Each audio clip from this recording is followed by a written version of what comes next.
giải quyết vấn đề pháp lý và vốn cho thị trường bất động sản.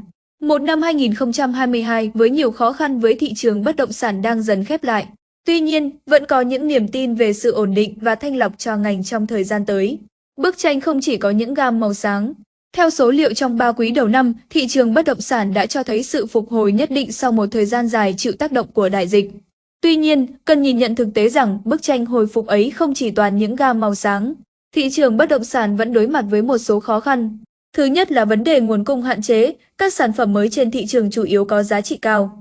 Thứ hai, về góc độ tài chính bao gồm việc hệ thống ngân hàng thắt chặt tín dụng, Bộ Tài chính tăng cường kiểm soát trái phiếu doanh nghiệp và lãi suất tăng cao.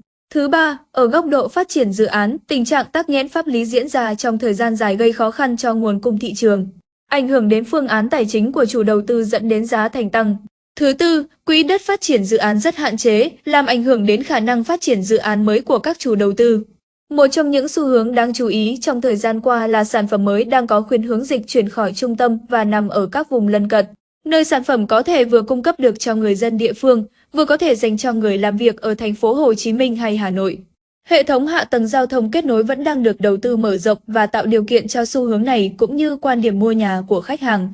Thực tế, thị trường bất động sản vẫn còn những vấn đề như quỹ đất hạn chế, vấn đề tài chính và pháp lý, dẫn đến giá trị sản phẩm bán ra có xu hướng tăng dần. Do đó, để nguồn cung hạng C được cải thiện cần những chính sách hỗ trợ từ chính phủ trong việc giải quyết các khó khăn này. Bổ sung quỹ đất mới, hỗ trợ về nguồn vốn và pháp lý, từ đó thu hút sự quan tâm của các doanh nghiệp với phân khúc này dù biên lợi nhuận chỉ đạt ở mức thấp. Chính phủ đang đẩy mạnh việc cải thiện cơ sở hạ tầng giao thông nên các thành phố vệ tinh được hưởng lợi, do đó đang xuất hiện nhiều dự án ở với giá thành phù hợp hơn cho khách hàng mua nhà tại các đô thị lân cận như Đồng Nai, Long An, Bình Dương. Nhìn chung, nhu cầu về nhà ở tại các đô thị lớn tại Việt Nam vẫn cao, đặc biệt từ nhóm khách hàng là gia đình trẻ. Tuy nhiên, giá bán cao vượt mức chi trả của người dân và chính phủ cũng như hệ thống tài chính vẫn chưa có cách thức linh hoạt để hỗ trợ những đối tượng này mua được nhà. Hiện nay, nhiều đơn vị phát triển bất động sản bắt đầu đưa ra kế hoạch phát triển các dự án nhà ở xã hội. Nhà ở xã hội, đây là một động thái rất tích cực và đáng mừng, thể hiện trách nhiệm của các doanh nghiệp đối với xã hội. Song, góc độ khác, chúng ta cũng phải đặt ra câu hỏi liệu phân khúc nhà ở xã hội có đảm bảo lợi nhuận tối thiểu cho các doanh nghiệp, trong khi vấn đề về nguồn vốn và quỹ đất sạch vẫn còn là thách thức lớn. Để những sản phẩm nhà ở xã hội thực sự đến được tay người dân, một trong những nhiệm vụ quan trọng của cơ quan nhà nước là tạo ra những quỹ đất sạch, không vướng mắc về pháp lý cho doanh nghiệp yên tâm phát triển dự án, giải quyết vấn đề pháp lý và vốn. Trên bình diện của một nền kinh tế, việc nhà nước thắt chặt tín dụng và lãi suất ngân hàng tăng sẽ ảnh hưởng đến tất cả ngành nghề, bao gồm sản xuất, kinh doanh, dịch vụ, xây dựng. Thực tế, thị trường bất động sản đã đối mặt với khó khăn về mặt pháp lý trong nhiều năm qua, do đó vấn đề tài chính chỉ là một yếu tố khiến tình trạng này khó khăn thêm. Để thị trường có thể phục hồi mạnh mẽ trở lại cần phải có hỗ trợ về pháp lý trong việc phát triển dự án cho các doanh nghiệp. Hy vọng trong thời gian tới, những nút thắt này sớm được tháo gỡ để tạo ra một môi trường kinh doanh lành mạnh, thuận lợi hơn cho các nhà đầu tư cũng như giải quyết được bài toán về nhà ở cho đại bộ phận người dân, giúp họ có thể tiếp cận với ước mơ sở hữu nhà ở với mức giá hợp lý hơn.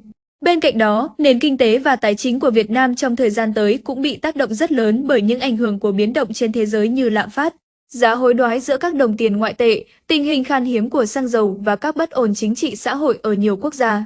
Trong bối cảnh đó, thị trường bất động sản cũng phải chịu những tác động kinh tế này.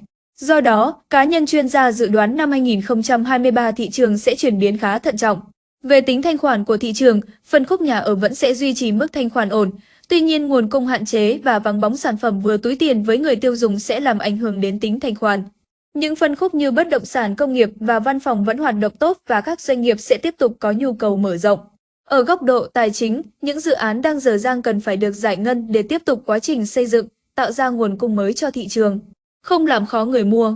Đối với những dự án đã hoàn thành thủ tục pháp lý, đủ điều kiện để đi vay và hoàn thành thì đây là một điều cần cân nhắc trong việc cho vay vốn đầu tư. Đối với những dự án chưa đủ điều kiện, các chủ đầu tư cần chờ thêm một thời gian để hoàn tất đầy đủ các thủ tục cần thiết để đảm bảo tính minh bạch của thị trường và quyền lợi của các bên. Ngoài ra, các chủ đầu tư cần có thêm bổ sung nguồn vốn từ FDI, các quỹ đầu tư hoặc các đối tác liên doanh để giải quyết bài toán khó khăn về tài chính.